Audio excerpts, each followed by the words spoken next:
locked myself in the cell, then threw the key out right away. My colleague found me staring at the window. He told me not to do anything stupid, but I still said those words I shouldn't have said. I want to go out.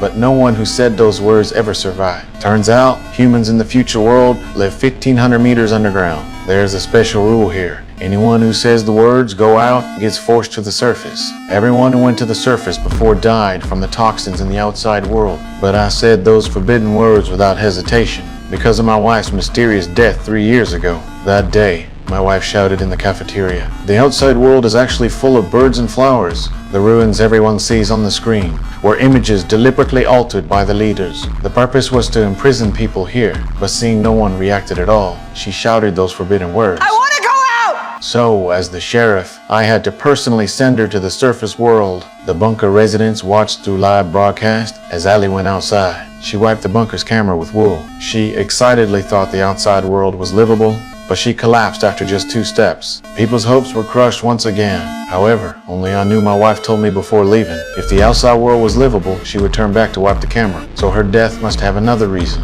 To find out the truth, I also said I wanted to go out. So the mayor put me in a protective suit and sent me out. I walked up the long stairs to the surface world, but when the bunker door opened, I was deeply shocked by the outside world. The surface world was really like my wife said. Even birds were flying in the sky. I desperately wanted the people in the bunker to know the truth, so I ran back to the bunker camera with all my might, wiped the dust off with wool. However, on the bunker's big screen, it showed the opposite scene. What people saw was me also in that wasteland. As I walked step by step toward my wife's body, I also felt dizzy. I suspected the real toxins might be hidden inside my protective suit, so I took off my helmet. But my physical condition was already very poor. Soon I collapsed next to my wife. The hope of surviving outside was crushed once again, and only one woman realized my taking off the helmet before dying must have had a reason.